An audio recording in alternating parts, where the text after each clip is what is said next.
Hello बच्चों, कैसे हो आप सभी? आप सभी अच्छे ही होंगे। तो बच्चों, आज मैं आपके लिए बड़ी मजेदार सी चीज लाई हूँ। पता है क्या? संचार के माध्यम, मतलब हम किस तरीके से एक दूसरे तक अपनी बात पहुंचाते हैं, किस तरीके से हम बातचीत करते हैं, क्या तरीका है दूसरों की बात समझने का और क्या तरीका है अपनी बात समझाने का।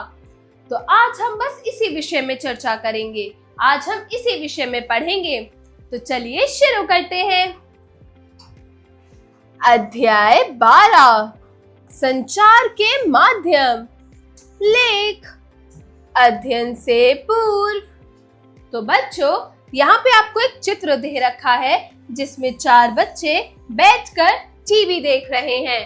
टीवी में कार्टून देख रहे हैं वो, और साथ ही साथ एक दूसरे से कुछ सवाल पूछ रहे हैं। तो देखते हैं ये लड़की क्या पूछ रही है इन बच्चों से। दोस्तों, क्या तुम्हें पता है कि टीवी में चलचित्र और आवाज का आना कैसे संभव हुआ था? तो बच्चे बोलते हैं, उसके मित्र दोस्त बोलते हैं, नहीं, हम कल टीचर जी से पूछेंगे, उन्हें इस बारे में पता होगा। लेख का मूल तत्व, संचार माध्यम आधुनिक युग का चमत्कार है। तो बच्चों, जो संचार माध्यम है यानी कि बातचीत करने का जो तरीका, जो माध्यम है, वो हमारे आधुनिक युग का ही एक चमत्कार है। हम इस विषय में ही इस लेख में पढ़ेंगे। तो चलिए लेख को पढ़ना शुरू करते हैं। आजकल सभी जगह संचार माध्यम की होड़ सी मची हुई है। प्राचीन काल से लेकर वर्तमान काल तक के आविष्कारों ने विश्व को अत्यंत तेज गति से भ्रमण करने योग्य बनाया है, जिसके कारण आज का युग आविष्कारों का युग के नाम से भी जाना जाता है। आजकल के इस टाइम को, इस समय को हम आविष्कारों का युग भी कहते हैं। आजकल का ये टाइम आविष्कारों का युग के नाम से भी जाना जाता है। तो बच्चों, चलिए अब हम संचार करने के माध्यम देखते हैं। पहला है रेडियो। 24 दिसंबर 1906 को सबसे पहला रेडियो का प्रसारण आरंभ हुआ, यानी कि सबसे पहला रेडियो का आविष्कार हुआ था 1906 में। इसके आविष्कार से पहले जगदीश चंद्र बोस और इटली के मैकॉर्नी ने 1900 ईस्वी में इंग्लैंड से अमेरिका तक बेतार यंत्र से अपने संदेशों को भेजा था। तो 1906 24 दिसंबर में रेडियो का प्रसारण तो हो गया था, लेकिन उससे पहले 1900 ईस्वी में जो इटली के मैकॉर्नी थे और जगदीश चंद्र बोस जी जो थे, उन्होंने इंग्लैंड से अमेरिका तक अपना बेतार यंत्र से अपना संदेश पहुंचा दिया था, अपना संदेश भेज दिया था। लीड फॉरेस्ट और चार्ल्स हेराल्ड ने आगे चलकर इस पर काम किया। 1918 ईस्वी में लीड फॉरेस्ट ने न्यूयॉर्क के हाईब्रिज नामक जगह पर रेडियो स्टेशन की स्थापना की। देखते ही देखते कुछ सालों में रेडियो स्टेशन दुनिया भर में खुल गए। नवंबर 1941 को सुभाष चंद्र बोस ने पहली बार जर्मनी में रेडियो से भारत को संबोधित किया। 1936 ईस्वी में Bharat imperial radio of India नामक स्टेशन आरंभ हुआ। Bharat imperial radio of India, ये 1936 में ईस्वी में इसका स्टेशन शुरू किया गया था भारत में, जो आगे चलकर ऑल इंडिया रेडियो बन गया, जिसे आजकल हम आकाशवाणी, नभवाणी भी कहते हैं। दुनिया भर में अपनी जगह बनाने वाली आकाशवाणी द्वारा एफएम रेडियो मिर्ची जैसे कार्यक्रमों को चलाया जा रहा है। दूसरा है मुद्रण, यानी कि समाचार पत्र पठन माध्यम है। दुनिया की खबरों का आपके दरवाजे तक पहुंचाना इसी माध्यम द्वारा मुद्रित रूप से संभव हुआ। इसका इतना प्रभाव लोगों पर पड़ा कि उनका सवेरा समाचार पत्र को पढ़े बिना होता ही नहीं। पहले के टाइम के लोग सुबह सुबह उठते ही समाचार पत्रों को पढ़कर अपने दिन की शुरुआत करते थे। तो समाचार पत्रों का लोगों पे ऐसा असर पड़ा कि रोज रोज लोग उसे ही पढ़ने लगे। उनकी सुबह इस चीज के बिना होती ही नहीं थी। Hindustan times, times of India, नव भारत टाइम्स, पंजाब केसरी, दैनिक भास्कर आदि समाचार पत्र उत्तर भारत में प्रचलित है। तो जो भारत, उत्तर भारत, इसमें Hindustan times, times of India, नव भारत टाइम्स, पंजाब केसरी और दैनिक भास्कर जैसे समाचार पत्र प्रचलित है। और बताओ बच्चों, भारत का पहला समाचार पत्र कौन सा था? तो बच्चों, भारत का पहला समाचार पत्र बंगाल गजट 29 फरवरी 1780 को एक अंग्रेज जेम्स ऑगस्टस हिकी ने निकाला था। बच्चों, क्या आपको पता है कि भारत का पहला समाचार पत्र किसने निकाला था? तो बच्चों, भारत का पहला समाचार पत्र बंगाल गजट 29 जनवरी 1780 को एक अंग्रेज जेम्स ऑगस्टस हिकी ने निकाला था और 30 मई 1826 में उदंत मार्तंड हिंदी भाषा में प्रकाशित होने वाला पहला समाचार पत्र था। तो बच्चों, भारत में सबसे पहला समाचार पत्र कौन सा प्रकाशित हुआ था? उदंत मार्तंड। और आजकल साप्ताहिक, धार्मिक, राजनीतिक, सिनेमा से संबंधित अलग प्रकार के समाचार पत्र भी प्रकाशित किए जा रहे हैं। तो यह था हमारा समाचार पत्र का माध्यम। अब अगला है टेलीविजन यानी कि टीवी। आजकल हर व्यक्ति टेलीविजन से परिचित है। टेलीविजन अत्यंत आकर्षक साधन है। यह दुनिया भर की किसी भी वस्तु, व्यक्ति या स्थान को हूबहू दिखाता है। जॉन लोगी बेयर्ड ने 1924 ईस्वी में टेलीविजन का आविष्कार किया, जो स्कॉटलैंड देश के निवासी थे। इसके तहत 1925 ईस्वी में मनुष्य की मुख्य कृतियों का प्रसारण हुआ। यह चित्रों सहित ध्वनियों को भी प्रकाशित करता है। आधुनिक जीवन शैली पर टीवी का भरपूर प्रभाव पड़ा है। भारत में टेलीविजन का प्रसारण 15 सितंबर 1959 ईस्वी को हुआ। उन दिनों से यह व्यापार का सशक्त साधन बन गया है। मनोरंजन टेलीविजन का प्रधान कार्य है, जिसमें टेली का अर्थ है दूर और विजन का अर्थ है दृष्टि। इसके द्वारा हजारों मील दूर पर स्थित दृश्यों को देखते देखते विवरण और सुनना भी संभव हो पाया है। आजकल हम दुनिया के किसी भी कोने का विशेष क्षण मात्र में देख सकते हैं। अगर मान लो आप भारत में बैठे हो और अमेरिका में कोई युद्ध चल रहा है, आप भारत में बैठे बैठे यानी अमेरिका से मीलों दूर बैठे बैठे आप अमेरिका में हुए उस युद्ध का लाइव प्रसारण अपने अपने टीवीज में देख सकते हैं। तो बच्चों, अगला साधन है कंप्यूटर। कंप्यूटर एक इलेक्ट्रॉनिक मशीन है। इसमें हम न केवल शीघ्र गणितीय काम कर सकते हैं, अपितु विचारों को तर्कसंगत आधार पर खोज भी लेते हैं। यह कंप्यूटर हजारों पेजों के विचारों को अपनी स्मृति भंडार यानी कि मेमोरी कार्ड में रख लेता है। अतः हम अपनी आवश्यकता के अनुसार इसका उपयोग कर सकते हैं। कंप्यूटर को चलाने का मुख्य कार्य सीपीयू द्वारा किया जाता है। इसे कंट्रोल प्रोसेसिंग यूनिट भी कहते हैं। सीपीयू का फुल फॉर्म होता है control processing unit. Charles Babbage ने इसका निर्माण किया। कंप्यूटर के आने से जीवन शैली में बदलाव आ चुका है। लोगों की यह आपसी मुलाकात अब कंप्यूटरों से अधिक होती है। आजकल यह मोबाइल जैसे अत्यंत छोटे रूप में भी पर्याप्त होता है। तो बच्चों, जो आप फोन यूज करते हैं वो भी एक तरीके से कंप्यूटर का ही पार्ट है, कंप्यूटर में ही गिना जाता है। आजकल लोगों की जीवन शैली कंप्यूटर के आने से पूरी बदल गई है। लोग आपस में वीडियो कॉल्स पे बात कर लेते हैं, मतलब एक दूसरे से बहुत ही आसानी से मिल सकते हैं। और आजकल के टाइम पे मोबाइल जैसे छोटे मोटे कंप्यूटर्स आ गए हैं। तो चलिए अब हम इंटरनेट के बारे में पढ़ते हैं। इंटरनेट तो सबको ही पता होता है। इंटरनेट सबके जीवन का एक अहम हिस्सा है। क्यों? क्योंकि इंटरनेट के बिना मोबाइल फोन्स, टीवीज, कंप्यूटर्स कुछ भी नहीं चलता। और इंटरनेट हमें दुनिया भर की जानकारी देता है। आप किसी भी वेबसाइट के लिए सर्च कर सकते हो। आप दुनिया की किसी भी इंफॉर्मेशन, किसी भी चीज को इंटरनेट के थ्रू सर्च कर निकाल सकते हो। तो बच्चों, इंटरनेट को जादुई दुनिया भी कहा जाता है। क्यों? क्योंकि www ने आज दुनिया को आपकी हथेली पर रख दिया है। इंटरनेट के माध्यम से दुनिया से कहीं भी किसी भी कंप्यूटर द्वारा संपर्क साध सकते हैं। USA advance research project agency है। इस संस्था ने 1969 ईस्वी में इंटरनेट का आविष्कार किया। आजकल 100 करोड़ से अधिक लोग इंटरनेट का उपयोग कर रहे हैं। इससे किसी भी व्यक्ति, वस्तु, जगह, नदी, पर्वत, समुद्र के बारे में जानकारी प्राप्त कर सकते हैं।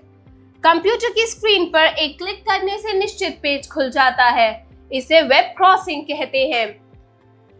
ब्राउज का अर्थ होता है ढूंढना। Google, LinkedIn, HTTP, hypertext transfer protocol सामाजिक जाल है। कंप्यूटर में ईमेल का अर्थ है इलेक्ट्रॉनिक मेल एवं मेल का अर्थ होता है डाक। अतः हम कहीं से भी इलेक्ट्रॉनिक डाक अर्थात ईमेल का आदान प्रदान कर सकते हैं। अगला है मोबाइल फोन। मोबाइल फोन ने आजकल की दुनिया को जेब में लाकर रख दिया है। मोबाइल फोन को सेल फोन, सेल्यूलर फोन अथवा हैंडफोन कहते हैं। इसे सेल्यूलर नेटवर्क से चलाया जाता है। फोन का आविष्कार मार्टिन कूपर ने किया। यदि हम कहें कि मोबाइल फोन का उपयोग कागज में सागर भरने जैसा सिद्ध हुआ है, तो यह गलत नहीं होगा, क्योंकि इसके द्वारा फोटो खींचना, वीडियो कॉल करना, सीधे ईमेल भेज और प्राप्त भी कर सकते हैं। इसके अलावा रेडियो भी सुन सकते हैं। मोबाइल फोन द्वारा दुनिया आविष्कार, प्रयोगों तथा उपयोगों में अग्रगण्य स्थान पर पहुंच रही है। शब्दार्थ। तो चलिए बच्चों, अब हम शब्दार्थ को पढ़ते हैं। शब्दार्थ। भ्रमण मतलब घूमने, दृश्य मतलब चित्र, सशक्त मतलब मजबूत, स्मृति मतलब स्मरण, प्रसारण मतलब विद्युत तरंगों द्वारा प्रचार फैलाना या फिर करना, भंडार मतलब कोश। तो चलिए बच्चों, अब हम आगे बढ़ते हैं। उच्चारण करें। तो बच्चों, यहाँ पर आपको कुछ शब्द दिए गए हैं। आपको इन शब्दों का सही उच्चारण करना है। तो चलिए मेरे साथ इन शब्दों का उच्चारण करना सीखें। अत्यंत, computer, web crossing, cellular, network, आधुनिक। तो बच्चों, यह थे कुछ शब्द। इनका आप लोग बार बार उच्चारण करके इनका सही तरीके से उच्चारण करना सीखें। और चलिए, जो लेख अभी हमने पढ़ा, अब हम उसका थोड़ा सा अभ्यास करते हैं, यानी कि अभ्यास कार्य शुरू करते हैं। तो चलिए मेरे साथ अभ्यास कार्य शुरू कीजिए। अभ्यास कार्य। जरा बताइए स्पीकिंग स्किल्स। प्रश्न 1, दिए गए प्रश्नों के उत्तर बताइए। तो बच्चों, यहाँ पर आपको कुछ प्रश्न दिए गए हैं। आपको इन प्रश्नों का सही उत्तर बताना है। तो चलिए शुरू करते हैं। क, रेडियो का पहला प्रसारण कब आरंभ हुआ? तो रेडियो का पहला प्रसारण 24 दिसंबर 1906 में हुआ। ख, संसार का मुद्रण माध्यम कौन सा है? संसार का मुद्रण माध्यम है बच्चों समाचार पत्र। ग, टेलीविजन का प्रधान कार्य क्या है? तो बच्चों, टेलीविजन का प्रधान कार्य है मनोरंजन। घ, हिंदी के कौन कौन से समाचार पत्र हैं? वेरी गुड, हिंदी के समाचार पत्र हैं हिंदुस्तान टाइम्स, पंजाब केसरी, दैनिक भास्कर इत्यादि जैसे समाचार पत्र हिंदी के समाचार पत्र हैं। अगला है, जरा लिखिए राइटिंग स्किल्स। प्रश्न 2, दिए गए प्रश्नों के उत्तर लिखिए। क, इंग्लैंड से अमेरिका तक बेतार यंत्र के संदेशों को किसने और कब भेजा? इंग्लैंड से अमेरिका तक बेतार यंत्र से के संदेशों को जगदीश चंद्र बोस और इटली के मैकॉर्ने ने। तो बच्चों, इंग्लैंड से अमेरिका तक बेतार यंत्र के संदेशों को जगदीश चंद्र बोस और इटली के मैकॉर्ने ने सन 1900 ईस्वी में किया था। ख, टेलीविजन का आविष्कार कब हुआ और किस देश के निवासी ने इसका आविष्कार किया? तो बच्चों, टेलीविजन का आविष्कार स्कॉटलैंड के निवासी जॉनी लॉग बेयर्ड ने किया था 1924 ईस्वी में।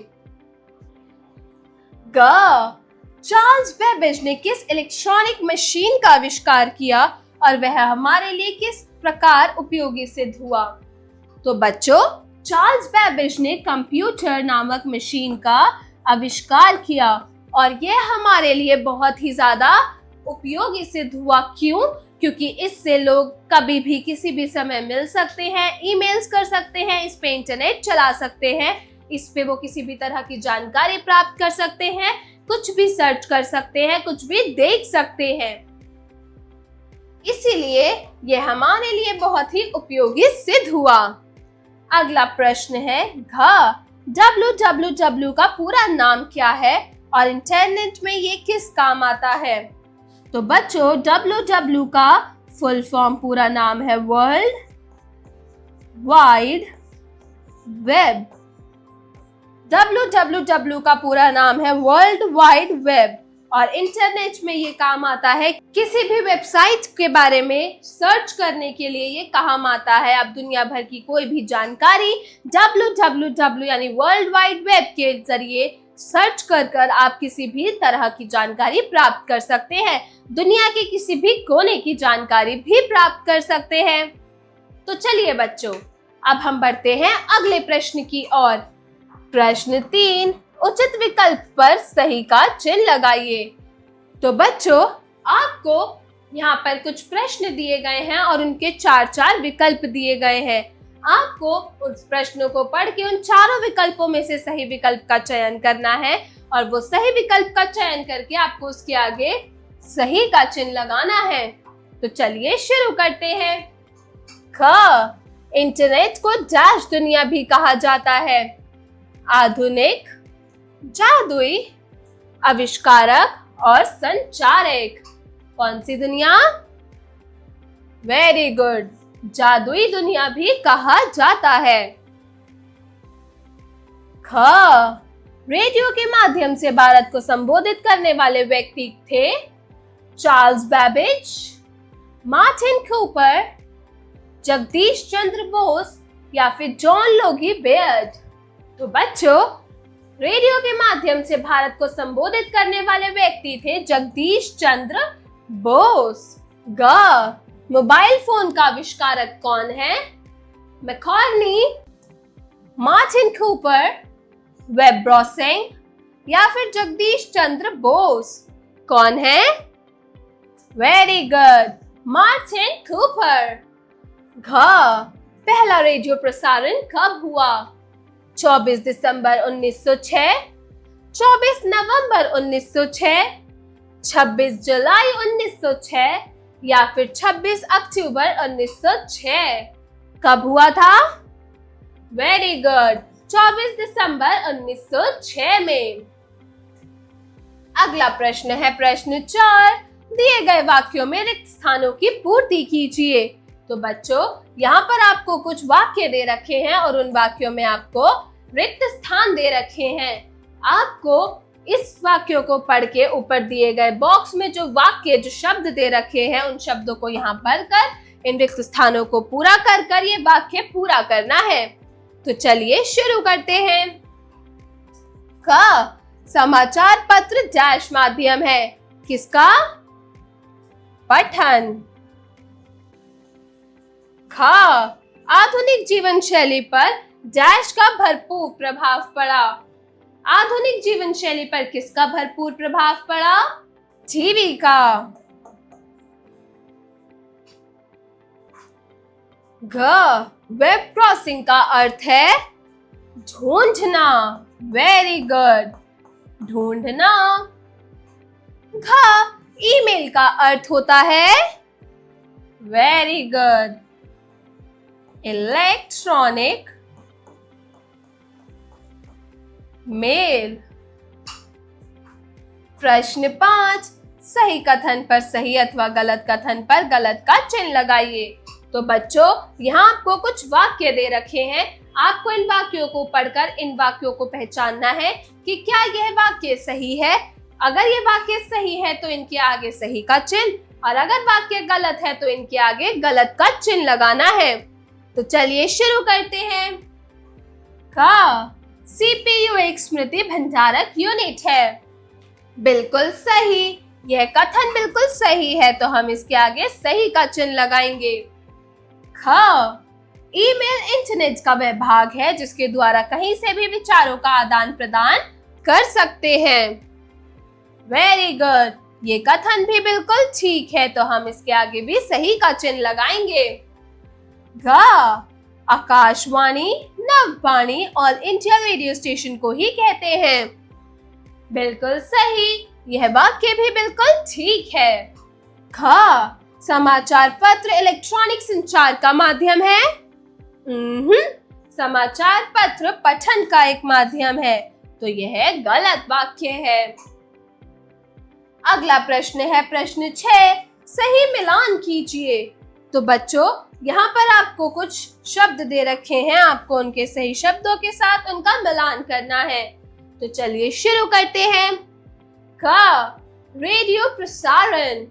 रेडियो प्रसारण कब किया गया था? वेरी गुड, 26 दिसंबर 1906। ख, टेलीविजन आविष्कार। टेलीविजन आविष्कार कब किया गया था?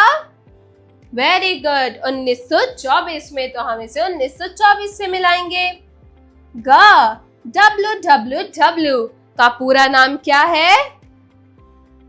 Very good, world wide web. घ, HTTP, इसका क्या मतलब होता है? Hypertext transfer protocol.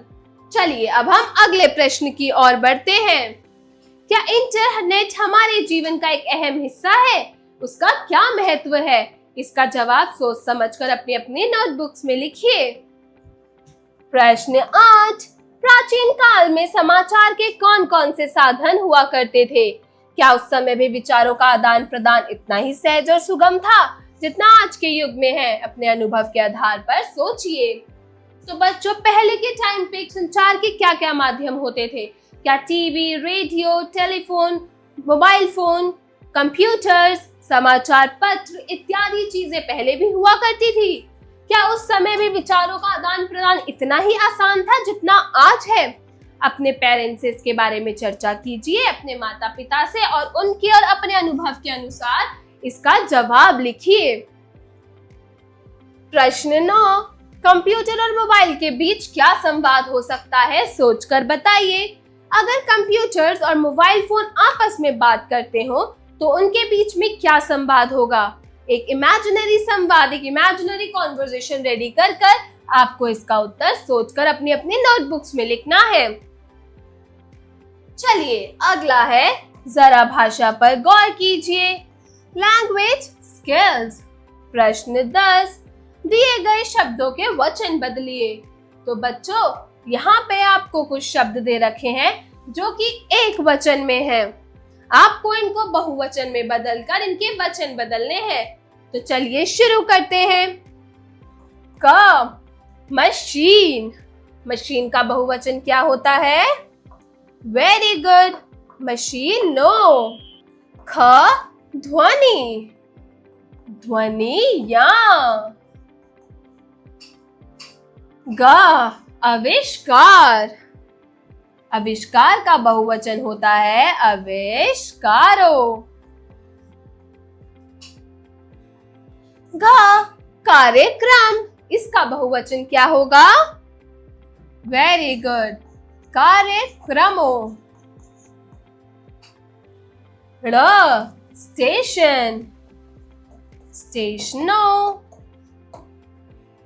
च दुनिया, वेरी गुड, इसका बहुवचन होता है दुनिया।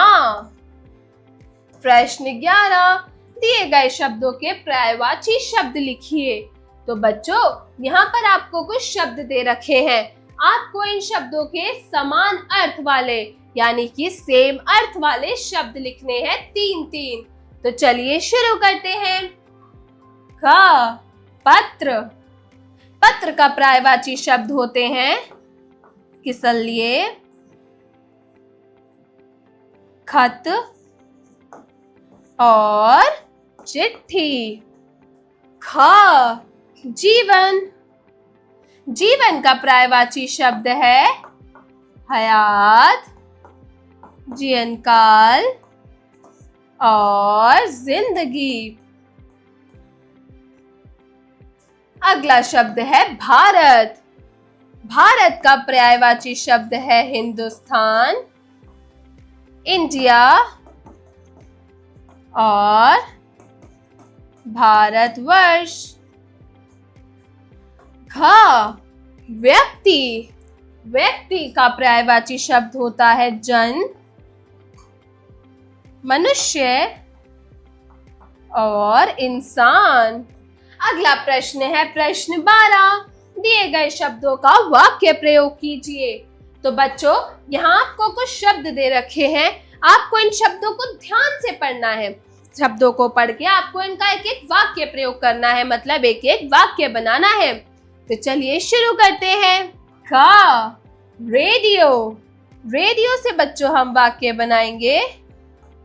रेडियो का टेली प्रसारण 24 दिसंबर 1906 में हुआ था। ख इंटरनेट, इंटरनेट से क्या वाक्य बनाएंगे हम? वेरी गुड, इंटरनेट हमारे दिनचर्या का अहम हिस्सा है। इंटरनेट हमारी दिनचर्या का अहम हिस्सा है। अगला है ग दुनिया, इंटरनेट से हम दुनिया भर की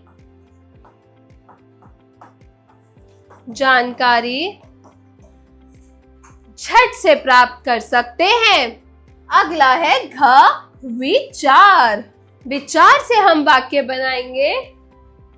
हमें अपने विचारों का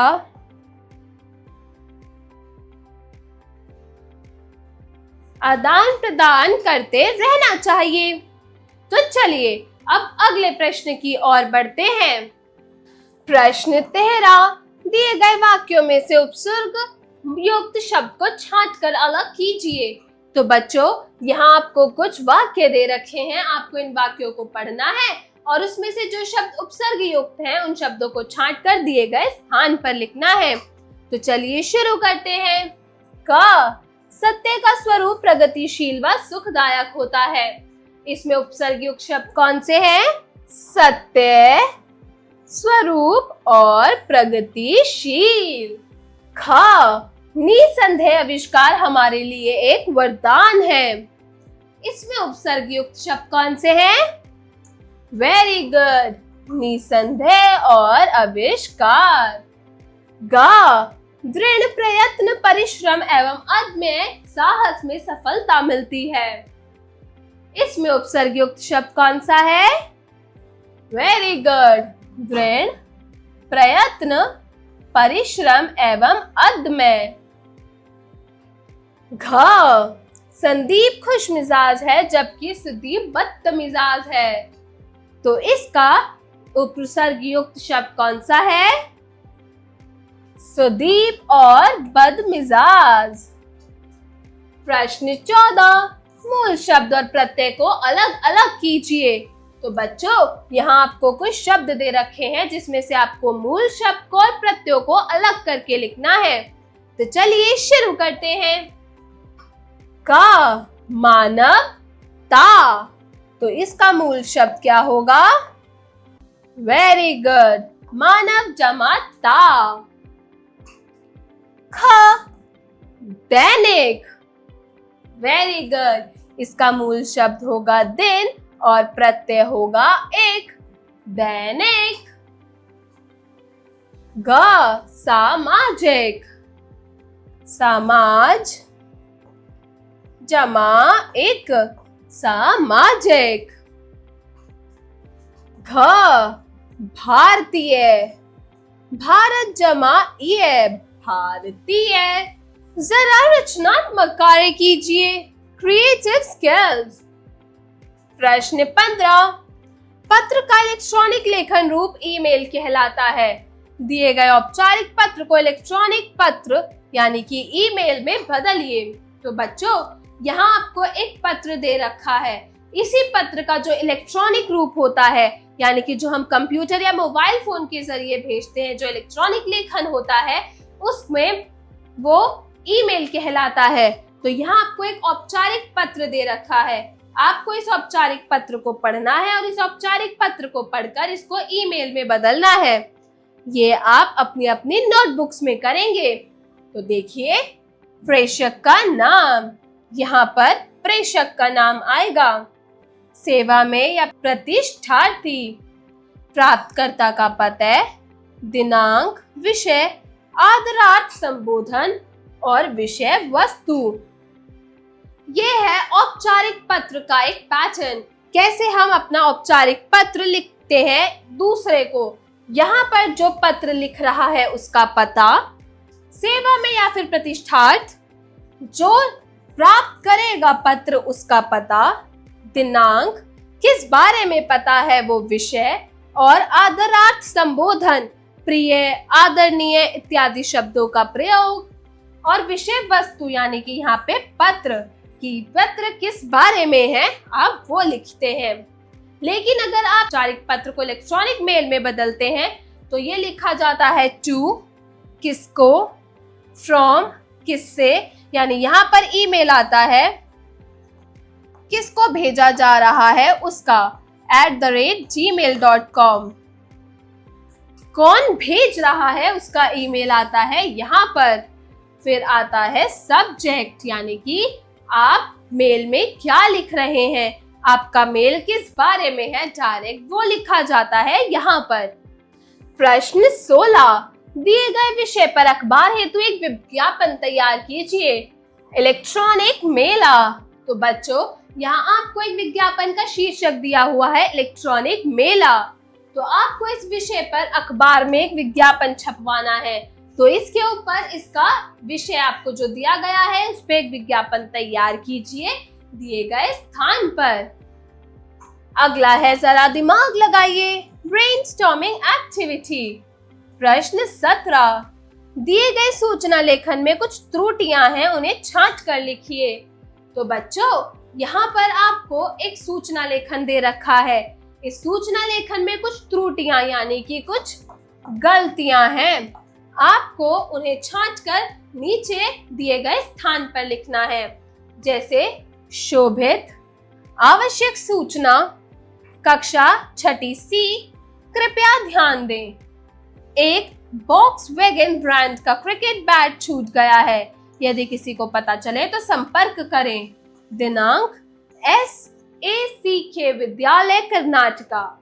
क्या ये सही तरीका है एक सूचना लेखन लिखने का? इसकी त्रुटियों को छांटिए और दिए गए स्थान पर लिखिए। अगला है जीवन कौशल एवं मूल्य परक प्रश्न, life skills and value based questions. प्रश्न 18, मृदु भाषा व्यक्ति के जीवन की वह तार है जो बेतार होते भी हर एक के संपर्क से जोड़े रखती है। क्या आप इस माध्यम से किसी और को क्यों जोड़ना रखना चाहेंगे? तो बच्चों, जो मृदु भाषा व्यक्ति होता है वो उसके जीवन की वह तार होती है जो बेतार होते भी हर एक व्यक्ति को संपर्क में जोड़े रखता है, हर एक व्यक्ति को आपस में जोड़े रखता है। तो क्या आप इस माध्यम से किस और क्या जोड़े रखना चाहेंगे? किस इंसान, किस व्यक्ति को जोड़े रखना चाहेंगे? इसका जवाब भी आप लोग अपने अपने नोटबुक्स में लिखेंगे अपने अपने विचार के अनुसार। आशा करती हूँ कि आज की ये लेख आपको बहुत लाभदायक होगा। ये पूरा चैप्टर, ये पूरा लेख आपके लिए बहुत ज्ञानवर्धक रहा होगा।